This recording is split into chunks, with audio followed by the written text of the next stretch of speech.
Okay, Assalamu alaikum. So today we'll cover the topic is system response, chapter 4 of the textbook.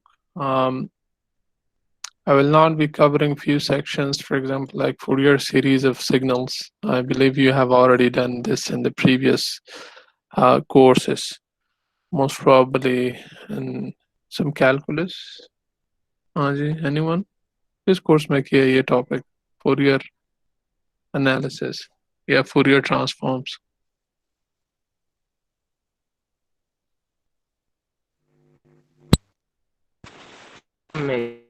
Transform in complex analysis. Fourier transform and complex analysis. ये किस semester में था जी? So fourth में. अच्छा fourth ठीक है चले anyway हम चूंकि मैकेट्रॉनिक सिस्टम डिजाइन के पर्सपेक्टिव से उसको पढ़ेंगे तो we don't need to go into the too much details of this. I'll give you the basic idea, but okay, so in order to cover this chapter well, I rather picked these notes from online. It's by this professor, DJ Dunn. The good point about these notes is he has some worked examples. So just अगर practice करें तो you will have a good grasp of the topic. So he has 2 PDFs on this topic, system response. I'll try to cover as much as I can today.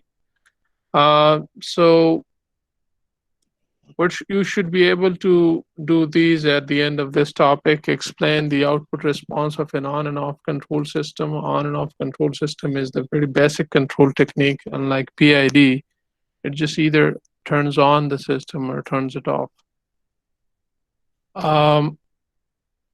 Okay, explain and define the standard modes for first and second order systems. Define the time dependent inputs to a system.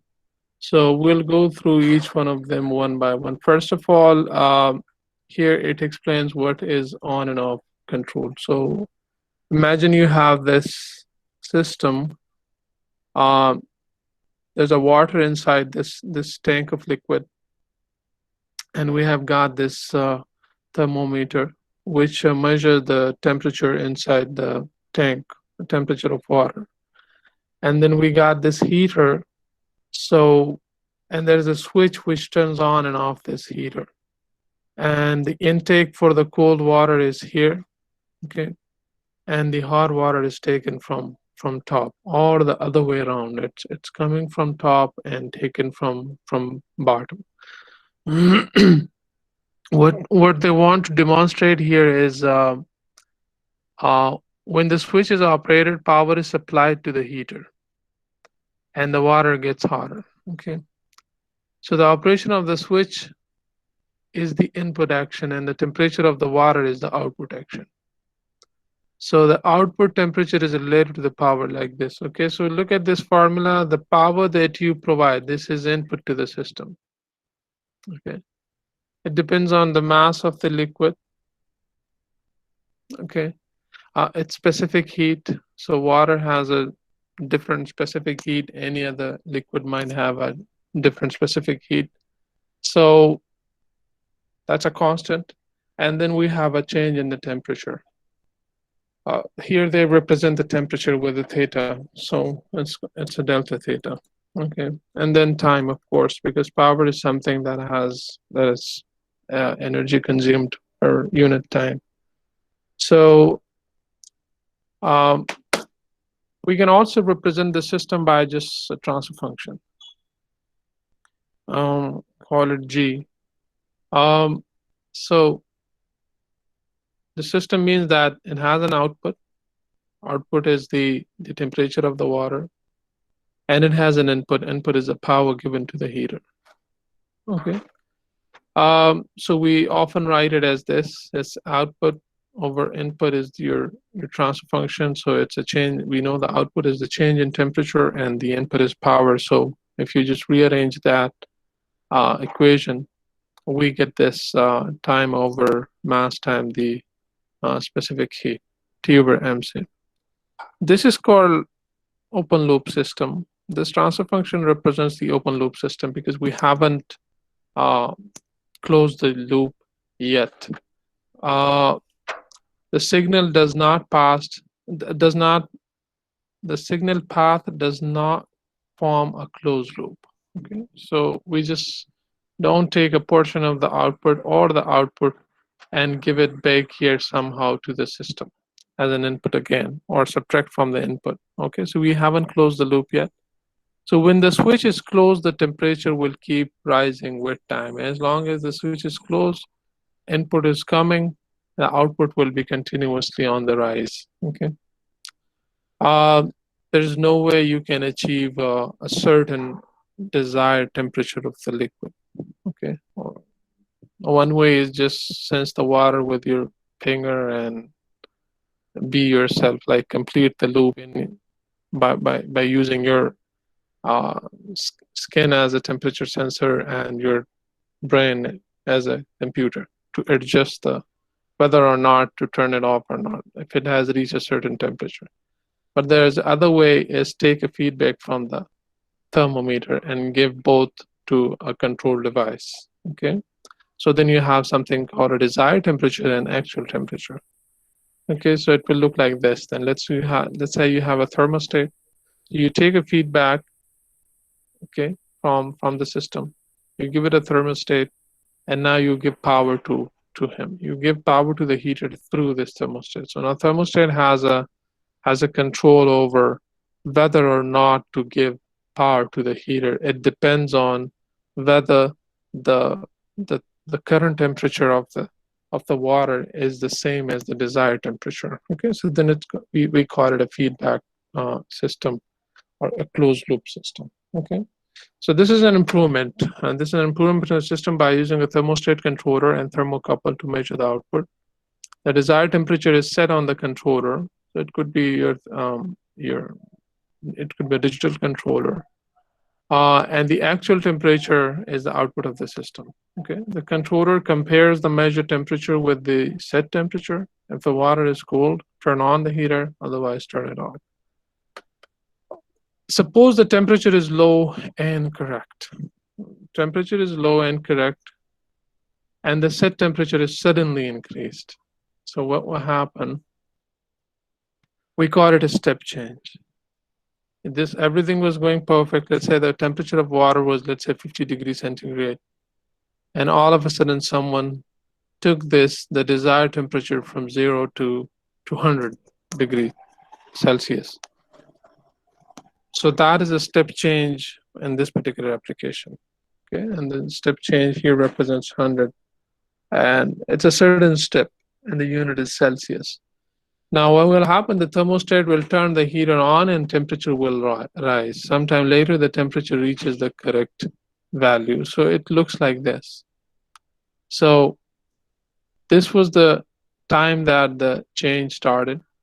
You just increase the desired temperature, the level from 0 to, let's say, 100 Celsius.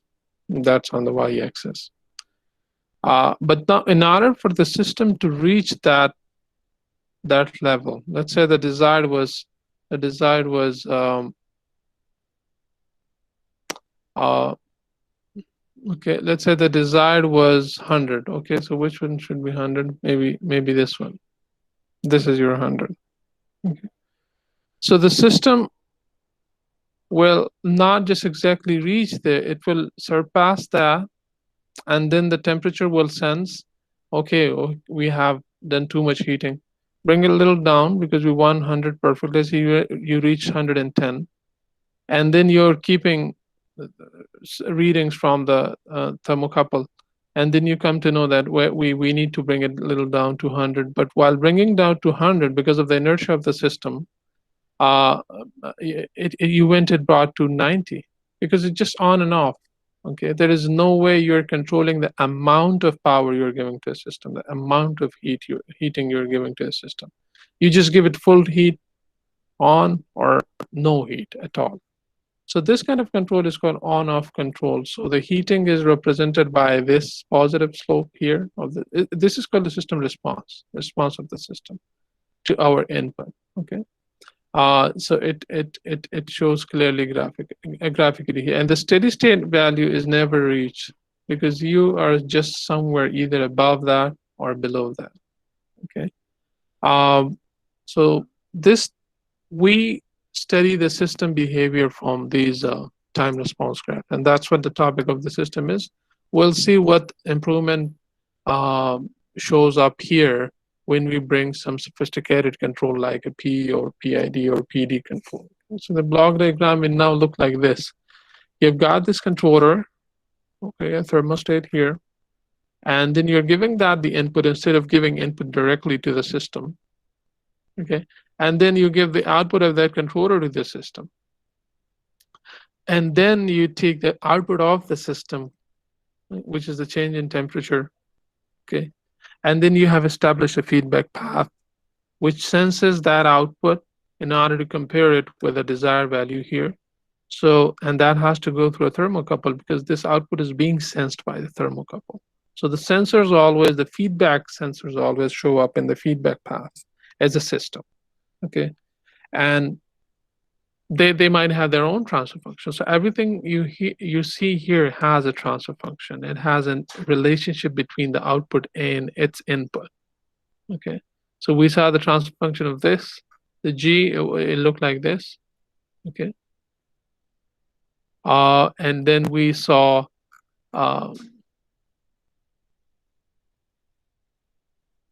anyone who can tell me what order system is it? What order transfer function is this?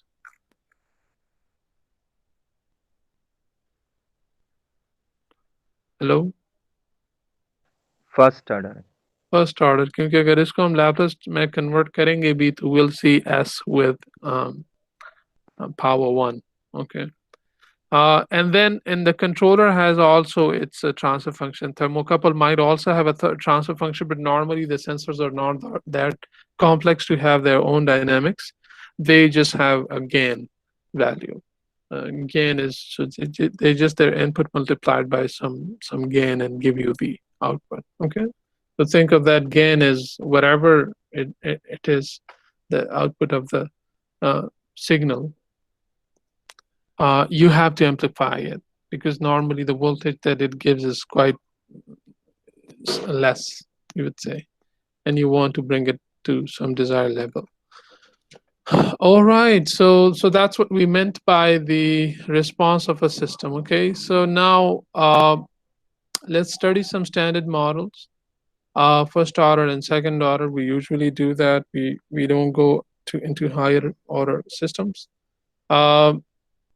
Because most of the systems can be approximated as a first order or second order system. Even if you have a fourth order system, you can ignore some dynamics of the system, and then you can approximate it using a second order system. So second order system has been well studied, and that's why all the design theory, control design or modeling, it exists for the standard second order system. Okay, so whatever the system is, you saw that the mathematical model plays an important role. If we wouldn't have this, we wouldn't have got the response. We wouldn't have got this transfer function. Okay, so in order to have the transfer function, you start with the physics. What are the laws? What are the continuity equation? What are the compatibility equations? And then you go step by step in order to find those that dynamic equation which shows the rate of change of something with respect to time. In other words, you try to find the differential equation. So for example, for the standard first order system, the differential equation looks like this. You have input to the system. In the previous system, input to the system was power. Okay, let's call it theta I. It's a variable. It's a quantity showing input to the system. And that input to the system is some t times the derivative, the change in the output of the system. Change in the output of the system. Okay. and plus output of the system. Okay, so this is in the time domain. In frequency domain, I would write it as let me open the PowerPoint.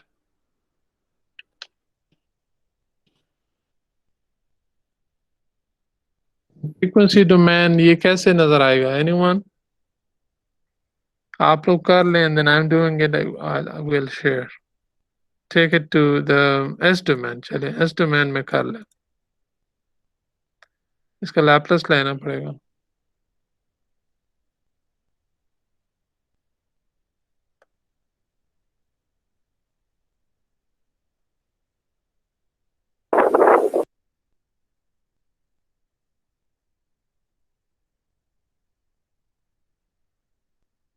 So we have this theta I.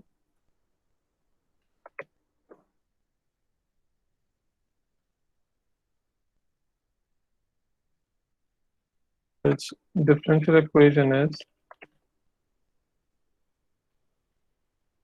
like this.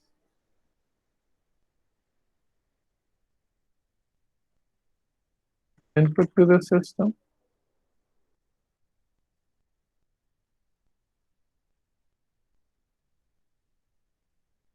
T and then D of output of the system divided by dt plus theta. This is output of the system. Okay. So now what we do is we can write it like this.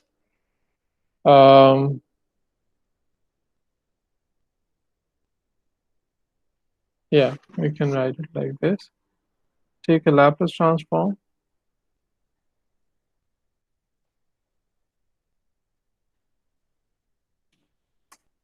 It will become like this. Theta I of s, it will become s times theta naught of s plus theta, sorry, theta naught of s. Yeah. And then what you can do is you can take a theta naught of s common. So this will be your left hand side. On the right hand side, you take theta naught of s common. So what you're left with here is ts plus 1. In transfer function, we know that it is output over input.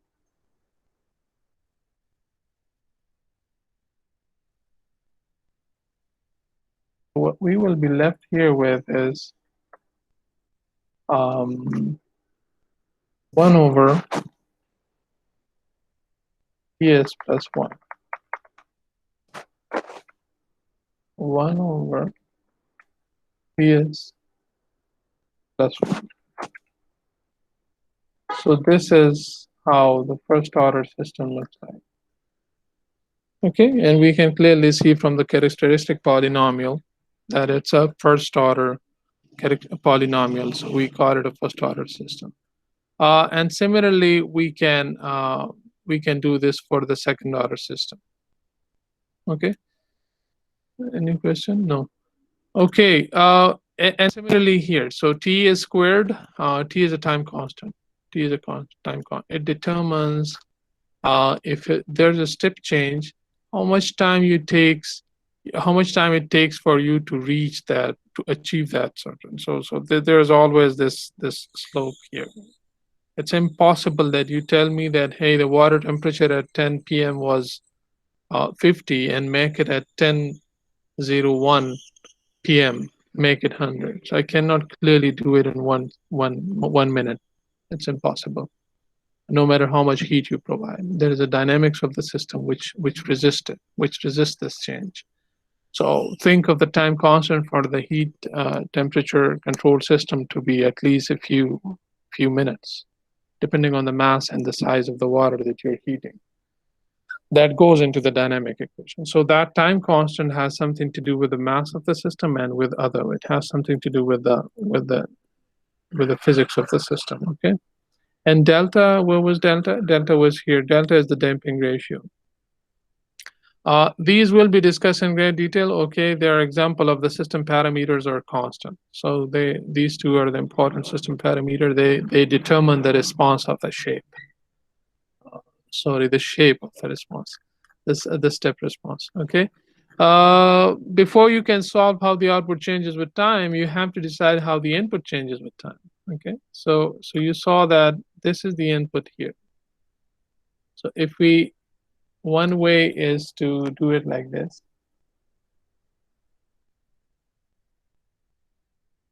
Before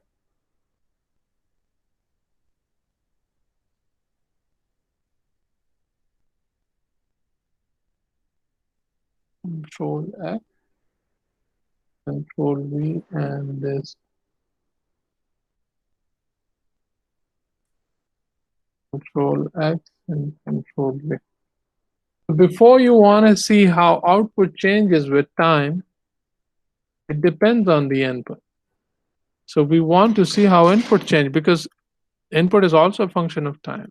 It would have been good if we would have write function of time here, but the reason we didn't write it is if you're taking the derivative with respect to time, it definitely means that theta is a function of time. So these guys are functions of time. That's why they become functions of S as well. So in order to see it's the shape of this, because response is the plot of this, you need to see response to what?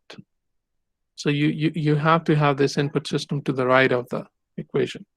And that input, it could be an impulse function, the simplest function. Impulse is you just bring a big change for a very small amount of time, okay? Like a zero, almost zero length of time, okay? And then you bring a step change. You bring a change and the change stay there.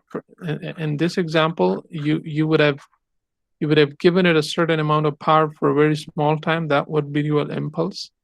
And a step change would be the way I explained it. If it was already 50 degrees Celsius and you wanted to make it 100 degrees Celsius, and now you want the system to reach there. And a step change, it looks like it's an instantaneous change in input, which then remains at the new value. Let's say that new value is h somewhere here on the y-axis. Remember, these are inputs. At the value after time t is equal to 0, let's say you can start the step change at any t, okay? All right, and input could be, it could be ramp input. A ramp input is something, a function that continuously changes with time. It has a constant slope, and that slope is called d of v theta I with respect to time. Call it c or whatever. That theta I is just some slope time, the time axis t. This is called velocity input. Okay, velocity means something is per some unit per second, because the x-axis is for sure that it's seconds, but the y-axis depends on the applications. In the above application, your theta I is in Kelvin or in Celsius, although you call it velocity, but here it's not the meter per second thing. It's some kelvins per second thing. If it is a force control, it might be some force per second, or maybe some torque, change in torque per unit time. Okay, if you're controlling some fluid system, it would bring the meaning from there. So don't just take this on as a in a literal sense that velocity means a meter per second. No, it depends on what is the output quantity here. We'll take the unit of that. Okay, and it could be a parabolic change. It could be acceleration change. So it's more, it's analogous analogous to the acceleration change. It's something a double derivative of the output with respect to time. Okay. This is also known as acceleration, since the rate of change is a constant a. Okay. If you and not only that, it might be sinusoidal change. You might give it something we call a frequency response. A frequency response that I'm giving a certain sinusoidal input to this, and I want to see the output. Okay, so interestingly, when you have a sinusoidal wave as an input to a system, any system would change its phase or its amplitude at the output, but it will never change its frequency. Never changes frequency. If you give it a 2 pi radians per second input here, it will be a 2 pi radians per second. Okay, what the system changes is either its phase, okay, or its amplitude.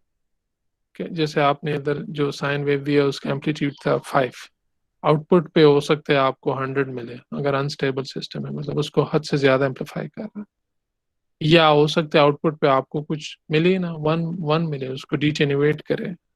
ठीक है, तो we'll see these things. And why? Okay, if there's a change in phase, what's the reason? Anyone? Will it add something to the phase or the phase angle? What is phase? Phase for a sinusoidal input is this, how late the wave starts. So normally a phase is 0, so that's why you see your sine wave here right at the 0. But here it's already late by, let's say, if it would have been there, then this would cross maybe somewhere here.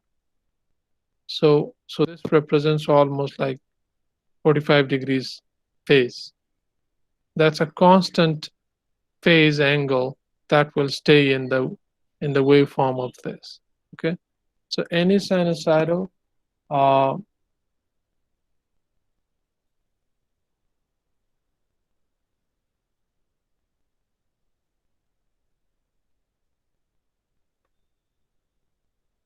looks like this.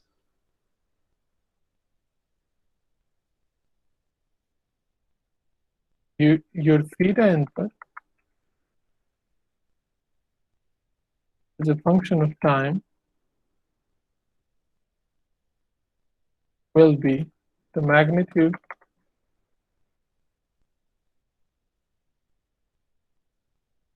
sine omega t plus pi. So here, this is your amplitude, this is your angular frequency, and this is your phase angle. So by just looking at this, if you brought it all the way here, it will start from there. So normally this part will come right on the y-axis. So the phase looks like 45 degrees there, okay? And the amplitude. So, oh yeah, it was already here. So how could I not? Okay, no worries. So A is the amplitude and phi is the phase angle. And we want to see how the system responds to it. But the system usually responds by just making this A more or less. And the phase, okay? And the last input could be an exponential change. You might give it this, an exponentially rising signal. This is when the input changes exponentially with time. There are several exponential forms representing growth and decay. It might be exponentially rising or exponentially decaying. So if you give input and output, these kind of inputs to the system, these 6 kind of different inputs, you can study the system behavior very well. To each one of those inputs, we will see how the output looks like. But today's topic is only limited to till here. Well, no, sorry. It's not just step response, it's just system response. So it's response to any one of these. And different responses give us different insight into the system. They help in analysis and they help in design as well. Okay, So once an equation has been formed to represent the input, the main task is to deduce how the output change with time, so that you can see how accurate and how fast the response will be. Okay. Accurate mean we want the system output to have the same shape as the input, but is it possible? And fast mean I brought up some change in the input and I want the output to be the changes on the output to be seen right at daytime. I don't want to see any delay. I don't want to see any phase change in phase. Okay. It is this aspect with which we will discuss in detail, and in particular the use of Laplace transform to help us do it. Because all these functions, when we take their Laplace, they looks quite easier. The differential equation just they looks like an algebraic equations. So studying the system becomes easy. Before this, however, let's look at some more definition and terminology. What are linear systems? So linear system is any system. For example, this. Let's take an example of this. Let's say we had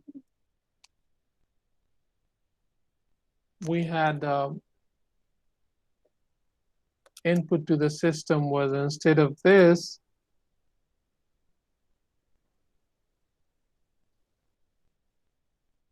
let's say you had two input. One was beta input 1,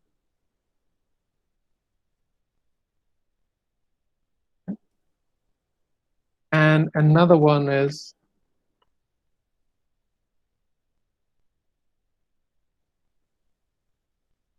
beta input 2.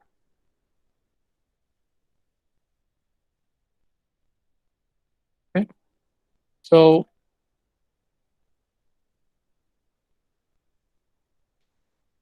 now, what do you expect the output to be? Well, before this, I should have done this. It would make it more easy.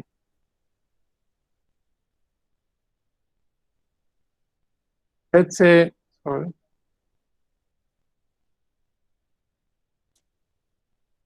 Let's say I've got this. This is theta 1, and it gives me output 1. And I got the same equation. I give it some different input 2, and it's giving me some corresponding output 2. I give it individually 2 inputs, and I got 2 individual outputs. So is it possible that I give the sum of those 2 input signal, and I get the sum of these 2 output signals as an output? This, that's this. And not only that, if I multiplied this with, let's say, a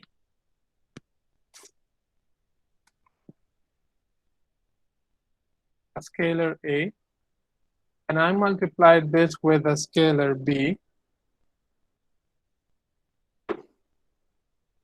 and it's just again a constant gain, so the output also gets multiplied with, let's say, some a and b.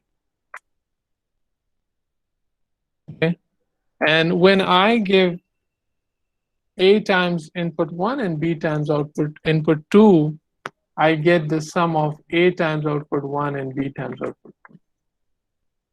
Is it possible? If it is possible for a system, it's a linear time invariant system. Linear time invariant system.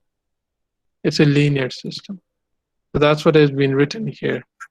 The output to 2 different inputs is the sum of the corresponding outputs. What is it? Yeah, so it's called superposition. This means that if one input produces a given output and another produces a second output, when both are applied, they produce the sum of the 2 outputs. A good example of this is the deflection of a spring. If force 1 F1 applies to the resulting extension is x1, if 2 is applied, the resulting extension is x2. If both are applied, the resulting extension is just the sum of both. Okay, because the spring is a linear. We're talking about it. There are some springs which are non-linear. Okay, another property of a linear system is the homogeneity.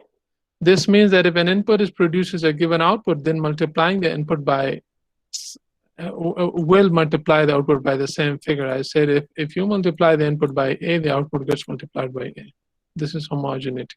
Okay, so these two properties make them linear systems because we can apply the superposition theorem on them. Okay. And what are linear time invariant systems? So time invariancy means consider a mathematical model of the differential pressure flow sensor. Okay, so this represents your flow, and this represents your change in pressure. So change in, let's say you have a tank जिससे पानी आ रहा है और आपका बीच में pipe है, and there is a certain liters per minute flowing of liquid, and then you just increase the pressure by just holding the tip of that hose. Pipe के मुंह को जोर से पकड़ लेते हैं, तो you're actually bringing change in pressure in the system. So it will definitely affect the flow. And normally it's a square root of that, so it means it's a nonlinear equation. But here our focus is not just on the nonlinearity. Not on that nonlinearity, in the sense we are not the equation. We are looking at the superposition theorem, and in fact here we want to demonstrate what is time invariance. C is a constant, let's say, okay, constant for the meter, and the power of 1/2 is a parameter. This is a parameter. Both of which define the equation. Q and P are variables. Yeah, this is pressure, this is flow. If the constants and parameters do not change over the period of time being studied, the system is linear time variant. They don't have anything to do with the time. They will always remain the same. Okay. We only bring change by ourselves, and by the time we change it, exact in that time duration, we can expect the output to change. Okay, so this is these two parameters, they have nothing to do with the time. In the previous example, T, the time constant, and the damping ratio, that had nothing to do with time. They were constant. So they were time invariant. They wouldn't vary with time. Okay. For the moment, we need to study how systems are solved, equations are solved, rather than how they are derived. Instead of just derivations, our focus is on how to solve them. Okay. I already did this first order system. The corresponding, if you take the Laplace transform, it looks like this. Okay, you can write it in any form. In the typical transfer function form, it looks like this. Okay. Okay.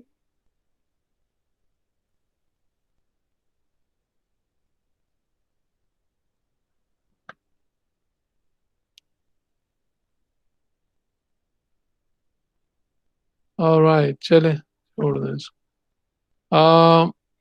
And the second order system, if we take the Laplace transform, the polynomial, the characteristic polynomial look like this. So you see polynomial in S is of power 2. The highest power is 2, so it's a second order. It is now possible to write the equation as a ratio of the output to the input. So this is first order system. This is second order system. Okay, standard form. The transfer, and now remember, we can just get the natural frequency and zeta, all these from here. The previous lecture. The transfer function are now functions of S instead of function of time. They're functions of S and no more than function of time. Okay. Worked example well. I want you to practice some Laplace transform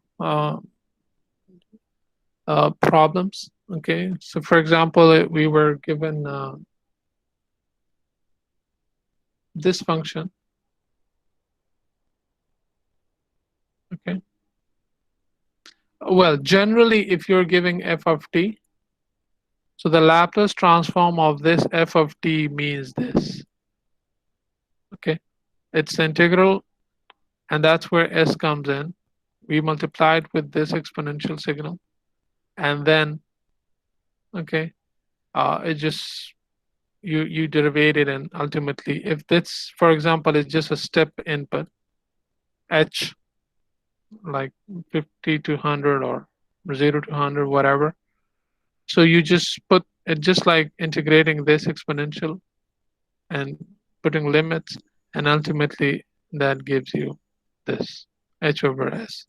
So for every input that you saw, I want you to know their Laplace transform. How would they look like in the Laplace domain? So we just did this. This was h over s. How about the other ones? So that's why we normally use this table, this one. So we have a time domain function and we can get the corresponding frequency domain or Laplace domain. Okay, so this was your step input. It's giving us what? This was over, what is impulse here? Certain, it's impulse. So, and here in Laplace it's just one. Ramp C over S squared. Okay. And then exponential signal and on sinusoidal signal that we did, and we get their cosinusoidal. So we get a cosine, right? Cosine, and then so we got these Laplace transforms. So we it's quite a handy. This we'll see this how to use it. This table, right? If an exam or assignment, it will be given. Okay. You might verify a few of them just to consolidate your concepts, but most of the time we just use a table and pick it up from here. Now we start responses to each one of those. So we studied 6 different input signals. Remember, we had a step input, impulse, step change, and then we had that ramp input. We got that sinusoidal input. We got the exponential input, and what else I missed? Parabolic. Okay. Yeah, so it's a first example is on the impulse and step response.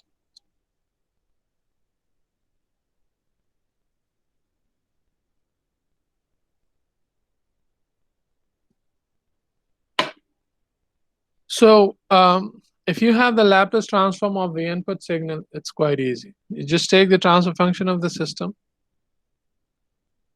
okay, and take the transfer function. Actually, we're doing this. We're doing this. So now you have a transfer function of the system, and now bring in the transfer function of the corresponding input signal. So we know that how it looks like for an impulse function, and how it looks like for a step input. Okay, so just plug it in there. We know that for an impulse it's just 1.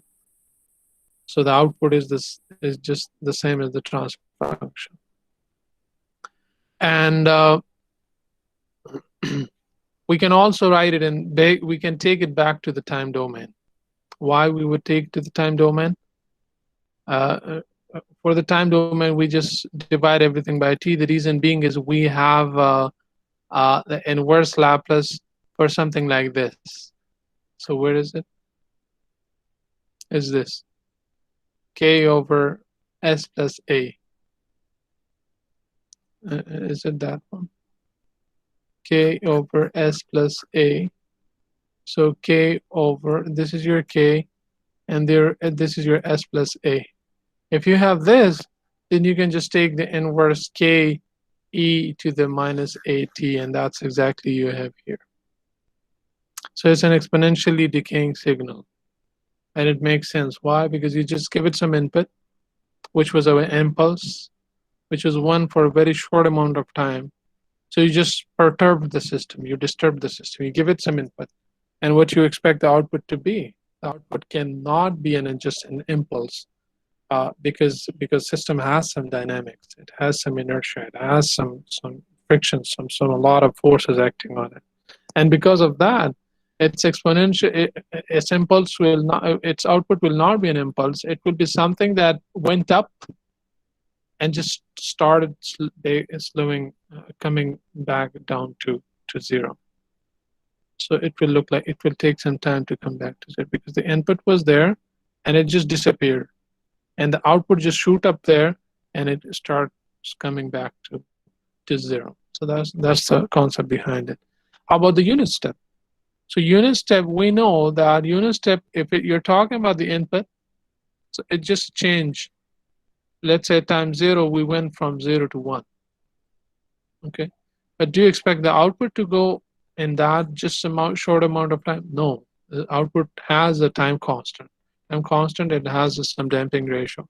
So the response will depend on both those two. Okay, and for the unit step, theta I is just 1 over s. We saw this in the Laplace transform table. Just multiply the g, the system transfer function, the open loop transfer function with 1 over s, and you get this. And if you want to see how the plot looks like, so just bring in 1 over t. This was already there, and now there's an extra s in the denominator. And if you look at the Laplace table, which one it will look like? S is squared now, right? It's not just squared, it's with the second term as well. So s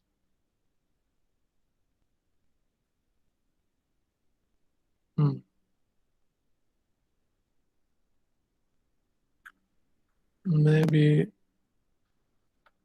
which one we can relate it to.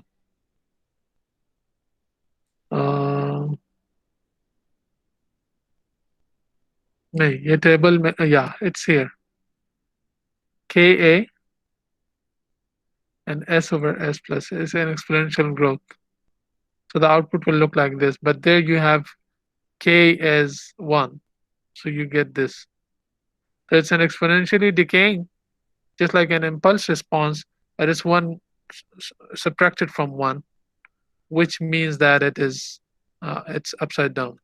It's this shape upside down because we're subtracting it from 1.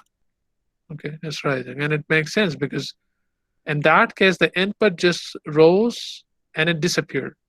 There was no more, so it has to ultimately come back to 0, the output.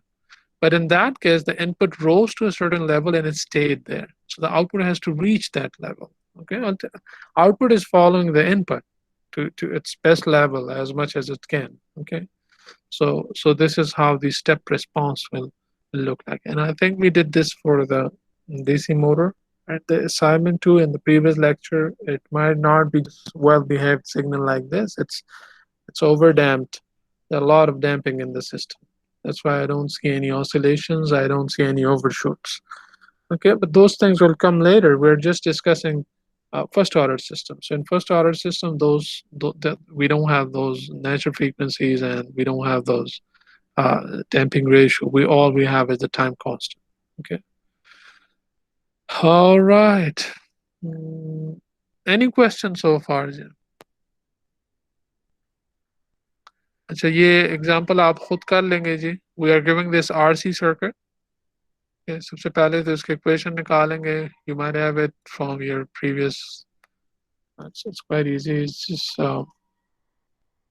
it's an RC circuit. So this is your input, you're taking output across the capacitor. Okay, and then you get this dV naught over dt times some time constant. Okay, so I leave that to you. Yeah, and then you take Simon मैं इसी तरह एक और भी दे दूंगा, in fact RLC circuit दे दूंगा, and you get the equation first, and then you take the Laplace transform, and then you come up with the transfer function. Okay, and then you just look at the क्या मांगा step input. Okay, yeah. Determine the time constant and how long it takes V naught to reach 9.99 volt. Okay, so it's quite interesting. We change it from 0 to 10 volts. The input has been changed suddenly from 0 to 10 volts. We know that the output will come to 10 volts, but it will take some time. So what is that time? So first of all, find the transfer function of the system. The transfer function of the system looks like this. It's just first order transfer function, 1 over Ts plus 1, because there's only capacitor there. Had been there inductor, it would be a second order system, but we're having just a first order system. Okay, and then give it a step input. And when you give it a step input, for a step input, the corresponding Laplace signal is h over s. H over s. Okay, and in this this example, H is 10 volts. So just plug in those values. In fact, even before plugging in, uh, uh, take the inverse Laplace and take it everything to time domain, because you have been asked to find this capital T. Okay, so the time constant is for RC circuit, the time constant is the value of these two parameters, the resistance of the resistor and the capacitance of the capacitor. So I think they are given. Yeah, so R is 200 ohm and C is 1500 microfarad. You just plug them in and then you find the time constant, 0.03 seconds. Okay, and now time constant had been found. What we need to find is also this T for what? When H is 10 and we want V not to be 9.99. Okay, 9.99. So just plug it in and solve for this T, small t, time axis. So in order to solve for that, okay, we can also open it. You just take this 10 and divide that side by 10, it will become 0.999. And then you just take this one to that side and it will become this. And ultimately you have to take natural log, because in order to get of this exponential, to take natural log of both ends. So when you take a natural log of this E and natural log both cancels out. And you're just left with that one. And then you equate that to the natural log of this. So then you ultimately find that T is this. T is 0.02. Those many seconds will take for output to reach this particular value, which is almost the input. So I wish they would applaud it. Yeah, we can verify quickly. But what else was important? Yeah. So look at it from another angle. It took these many seconds to reach this value. What is the value in these many seconds? How to find it? Anyone? I repeat my question. The output had to reach 10 volt because the input jumped up to 10. And just like the temperature was set to 100, the desired temperature, output will ultimately become 100. Okay? The actual will ultimately become equal to the desired. So it has to go to 100, but it goes very slowly. So we know that it almost reaches 10 in this amount of time, 0.02. It means 20 milliseconds. 20 milliseconds is not a big time, okay? Because it's an RC circuit. Had it been a thermal system, the time constant would be huge, okay? Had it been your DC motor, what do you expect the time constant to be? Anyone?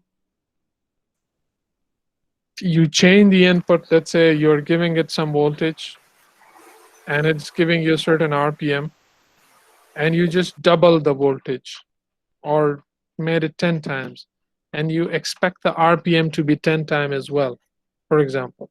Will it just happen instantaneously, or it will take some time for the RPM to get from the first value to the final value? And what it depends on? Anyone? Time लगेगा उसको अपने वो full कित seconds में होगा, मिली seconds में होगा? Guess कर डीसी मोटर की। सर वो आई थिंक मिली सेकंड में होगा। मिली सेकंड में होगा, हमें फील ही नहीं होगा. But all again, it depends on the size of the inertia and the geometry. वो इंडक्टर पे भी डिपेंड करता है ना, जो मोटर की वाइंडिंग है वो कितनी स्पीड पे है। Exactly. So there's a dynamic equation for the armature, okay, for the inside, and there is a dynamic equation for the mechanical side. Let's say the load is driven, the motor is driving a huge load, then definitely that load also affects the time constant. It will make it slower. It will make it slow. Okay, so what I wanted to know is just to confirm that to see the plot. the plot should look like this step response. So adjust this. So just take a time axis to be these many values, and V out is just h times 1 minus exponential of minus t divided by capital T. Capital T था 0 या RC कर दें या 0.003. ठीक है. And now you plot V out against time. So it will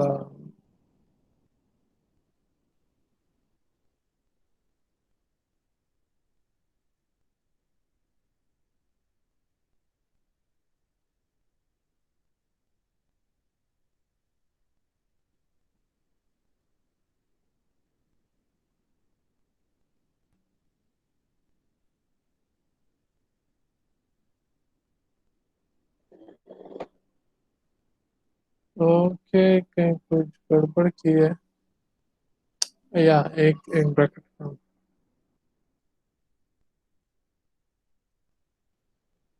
So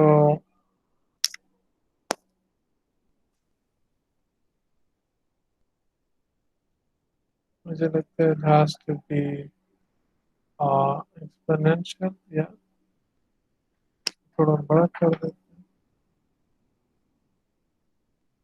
This is what I get, but this is not it's not good.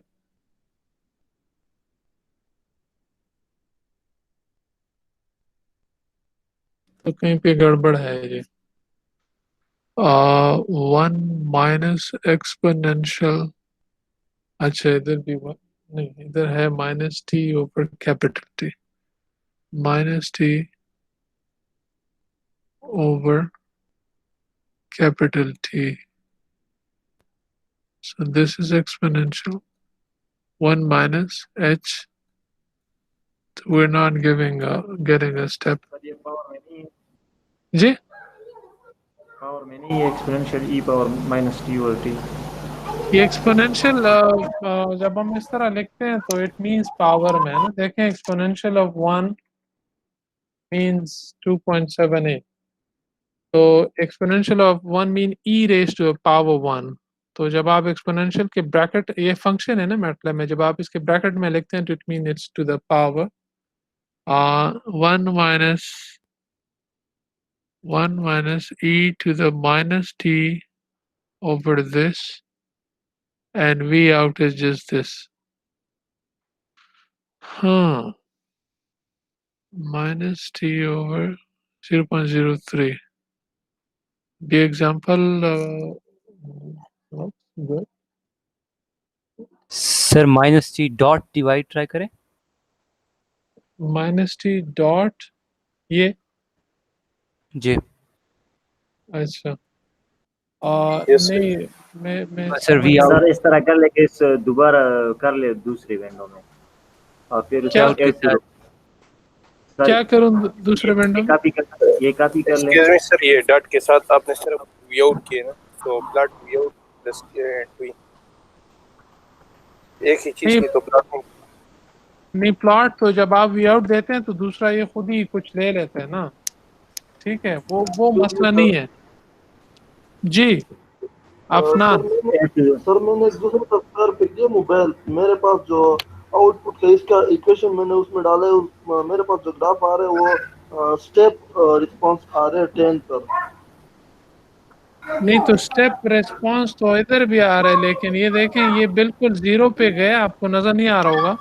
ये sir बिल्कुल इस तरह मेरे पास भी आ रहे हैं. तो इसका मतलब है कि ये फिजिकल सिस्टम. अच्छा ये माइट म्यू माइक्रोफोन सर बहुत स्लाइटली चेंज हुआ है सर मेरे पास. नहीं, वो असल में ये बंदा बहुत कम है ना, तो इसको बढ़ा देते हैं. टी या मैं इसको लिख देता हूँ T C. Time constant is R time C तो ज़रा हैवी आर भी बड़ा ले लेते हैं, 1 किलो ओम ले लेते हैं, और सी भी ज़रा कैपेसिटर भी बड़ा कर लेते हैं। इन्होंने बहुत छोटा लिया है, 15 माइक्रो। हम ले लेते हैं जी 1 फैरड ले लेते हैं, वो बड़े वाला। 1 फैरड में तो बड़ा कम मिलता है, 1000 माइक्रो ले लेते हैं।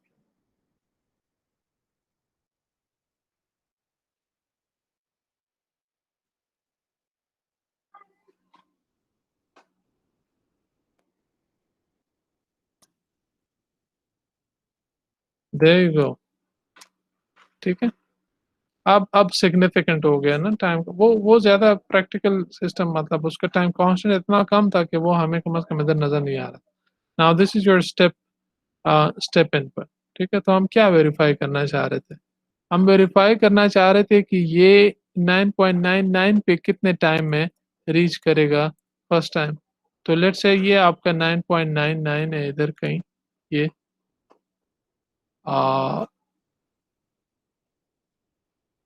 9.8,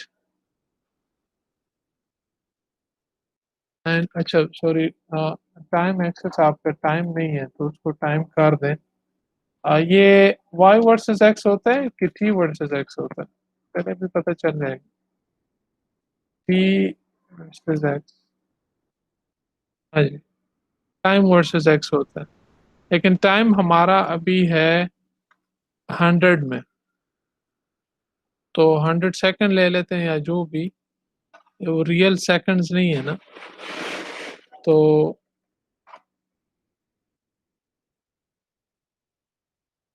ठीक है, तो हमारा जो है उसी तरह आ रहा है, हमारा एक्स एक्सेस वेरीफाई नहीं हो रहा, लेकिन हम यहाँ से इजीली कर सकते हैं।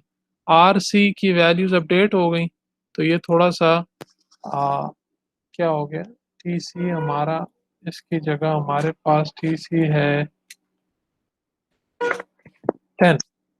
ओ, हमने तो उसको तबाही कर दी। असल में कैपेसिटर भी आपके पास इतने ज़्यादा नहीं होते, थोड़ा सा ये अभी भी मैंने क्या लिया है, मैंने 100,000 माइक्रो लिया है, ठीक है। तो आपके पास इतने कैपेसिटर देखे हो तो फिर सही है।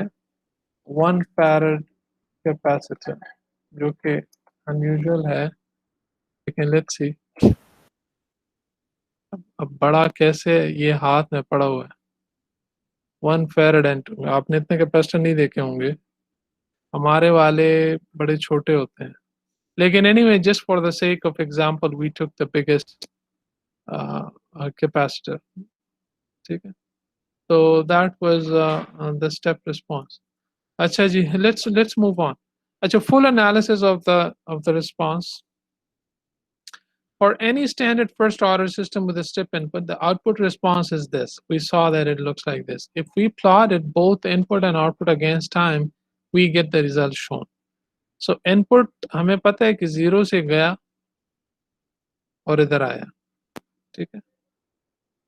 तो अगर आप इधर इनपुट इसके साथ वी आउट भी प्लॉट करते हैं, तो V out would look like this. नहीं, V N would be just 10 times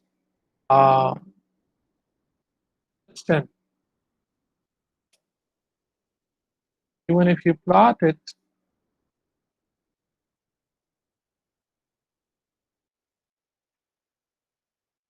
uh, you will see it, इधर नहीं आया। असल में वो कांस्टेंट फंक्शन को हम प्लॉट करते हैं, तो ये उसकी जगह एक डॉट को वो कर देते हैं। तो उसके लिए बेस्ट ये होता है कि भाई आ, उसके साइज को क्या किया जाए, मल्टीप्लाइड बाय 1 साइज 3।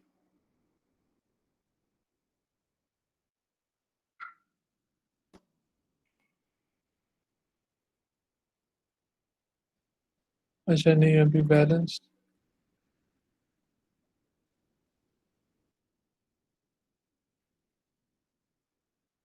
अभी नज़र आ रहा है, ये देखें ऊपर स्टेप इनपुट, ये रेड वाला, ठीक है।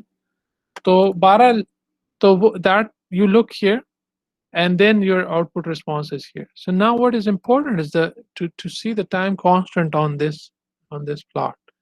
This was h, this is your output, that is your input, and this is your t, time constant. So what it represents, so let's see. So in the time domain, we could write the rate of change is this. ये वो जो transfer function है उसका हमने वापस जो है ना टाइम डोमेन में लिख दी. Okay, so this is 1 over t. At the start of the change when t is 0, तो इधर 0 put करें, तो anything to the power 0 will be negative 0 will be 1, or anything to the power 0 is is 1. So it will be just h over t. तो ये वाला जो function था, the rate of change, इसका जो slope था शुरू में, it was h over t at point 0. इधर h over t, ठीक है. अब जनाब, the initial gradient is h over t if the initial gradient is projected as shown here. It will intercept theta I input at time t is equal to t. At time t is equal to t, तो ये अगर time आप नीचे ले आए तो ये जो आपका टाइम है, it is your time period, ठीक है. वो स्लोप से हमने निकाला, स्लोप भी evaluated at t is equal to 0, ठीक है, because ये तो कर्व है, इसके तो हर पॉइंट पे स्लोप बन सकते हैं. we are talking about the slope at point t is equal to 0, ठीक है. Okay, this leads to a definition of t as the time it would take the output to match the input if it kept changing at the initial rate. So this is rate of change. At initially जो भी decide हुआ h over t आया हमारे पास, ठीक है. तो that उसी rate के साथ हम जाएंगे, जैसे ये इसको इंटरसेप्ट करेगा, जितना टाइम लगेगा, that is the definition of the time constant. Another way of defining a time constant is as follows. इधर t is equal to 0 put किया, अब इस बार इसमें t is equal to capital T put करें, क्योंकि हमने by definition कहा है कि भाई when small becomes capital T, आपकी ये वैल्यू निकाल ले आउटपुट की ये वैल्यू क्या बनती है when t small is equal to become capital T. तो इसके फंक्शन को देखें और t is equal to capital T substitute करें, तो ये ऊपर आपके पास e के पावर में 1 आ जाएगा. e के पावर में जब 1 आ जाए तो इसका मतलब क्या है, 1 over e to the power 1, उससे आपके पास आता है 0.3679. किधर गया, अच्छा 1 माइनस भी करना है, तो 1 over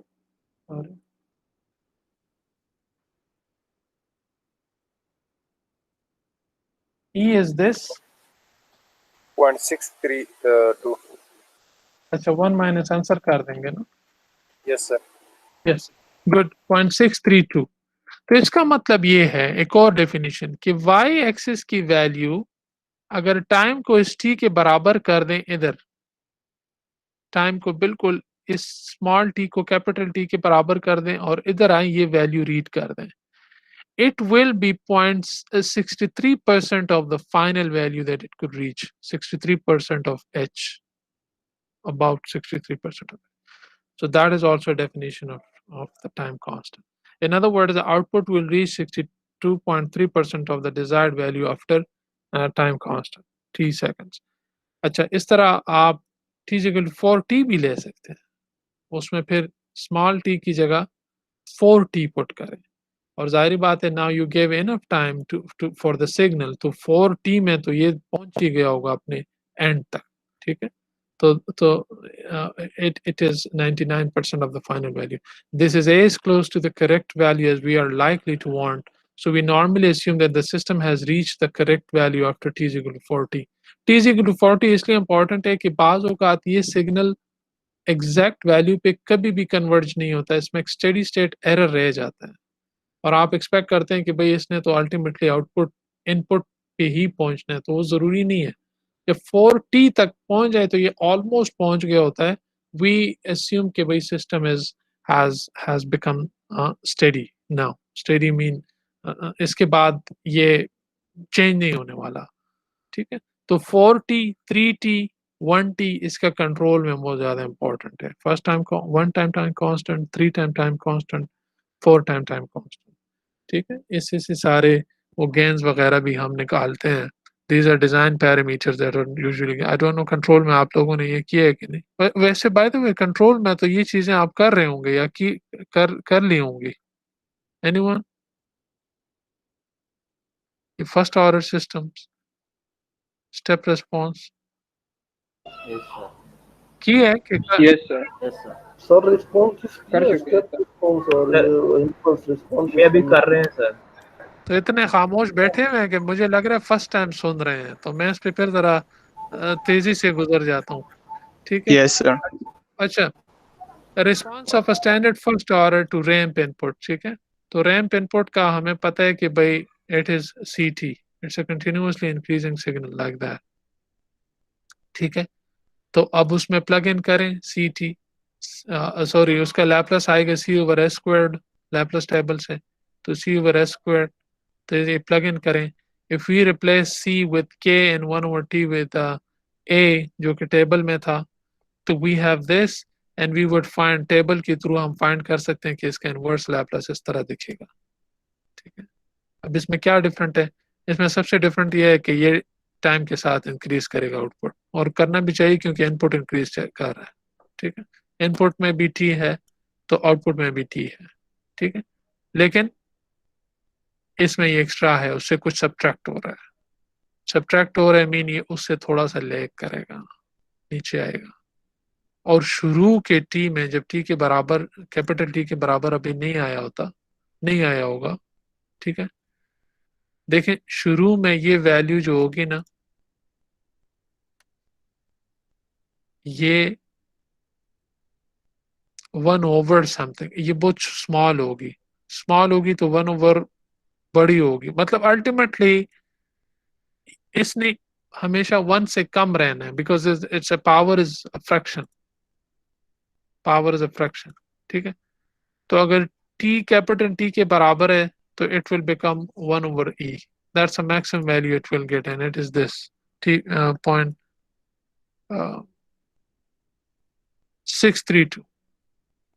उसके बाद से अगर ये 2T बन जाए, 2T, तो 1/, exponential to the power 2, 1 से माइनस कर दिया,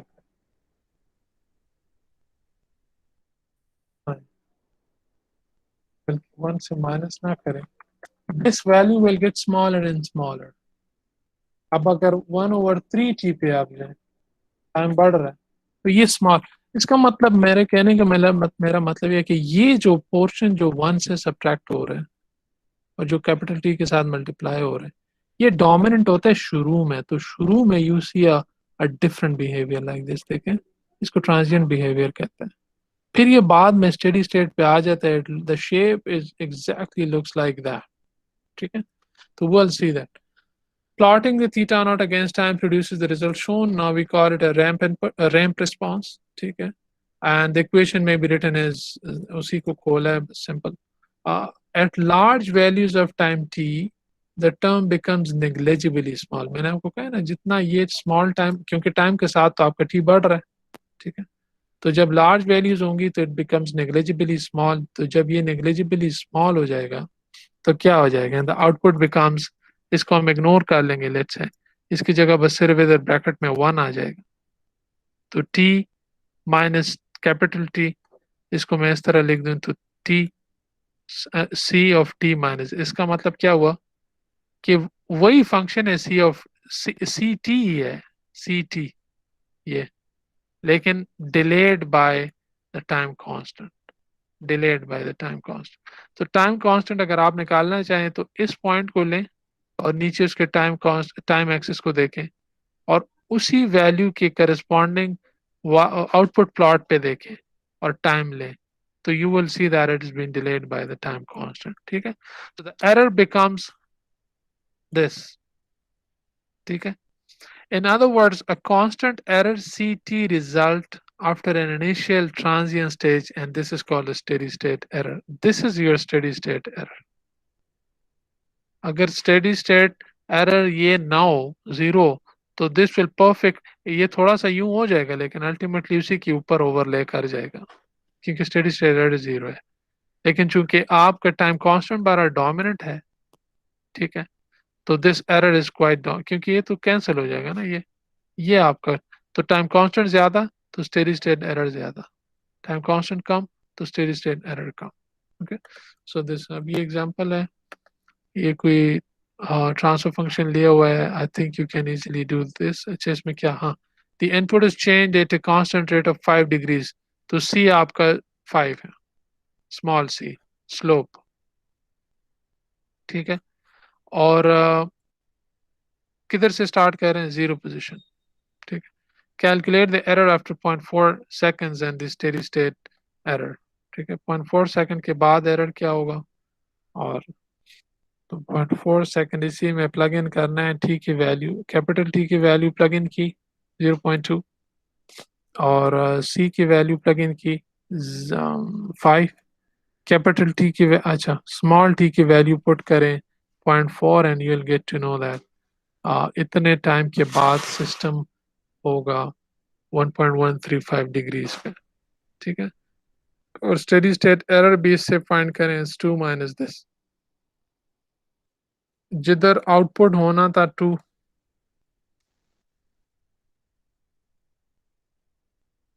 ठीक है,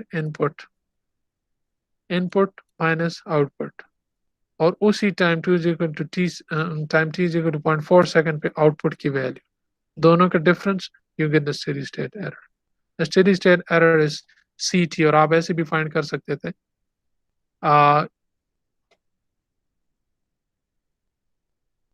कि 0.2 इज टाइम्स 1 डिग्री. अच्छा,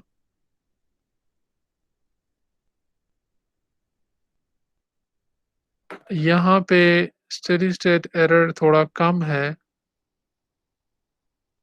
और यहाँ पे थोड़ा सा ज्यादा है. तो the reason is we took this steady state error at t is equal to 0.4. Otherwise, anywhere else, it should be this. So better we find it through this formula. Okay, so it's a 1 degree. Okay, this one is particularly at this time. And this one is the, this is theta E. Sorry, this is theta E at this time.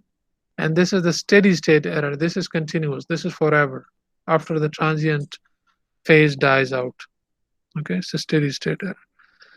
Okay, sinusoidal input. So sinusoidal input का transfer function.